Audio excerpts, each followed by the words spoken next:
pala sa UST ngayon, lagi nagsisimbang gabi, kailangan Japons na. Kasi hindi ako pinapasok. Naka-t-shirt ako, nakatokong ako, tapos nakaragad ako ng sapatos. Diba? Chill lang, magre-relax lang. Sisimba lang ako, kasi nga, 4 na hakbang lang, UST na, bahay na namin. Hindi ako pinapasok ng manong guard. No choice. Kaya, nagpantalon ako. Pumunta ako doon ng nakapantalon, pinormal ko na yung ayos ko. Nga naman, simbahan. Pero ang kaya kasama ng loob ko, yung katabi ko sa simbahan, naka-pek-pek short, naka-tube, naka-varsity jacket. Nakakabisit, Manong, bakit sila hindi mo sinita? Bakit ako ang tinutayo nga kahit hindi ako nakapantalon? Sinita mo ako. Tapos, mama pa yung loob ko. Paglingon ko sa likod, yung mga kasama niya, pare mga pinsang buo ni Tupac. Kapatid ata ni Lil Wayne yung isa doon. Yung mga porma. Manong naman, sila lang yung mga nakikita natin sa comment.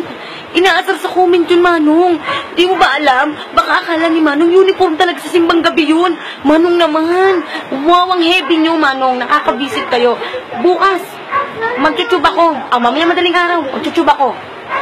Tignan lang natin, Manong. Pag di mo ako pinapasok talaga, tignan natin.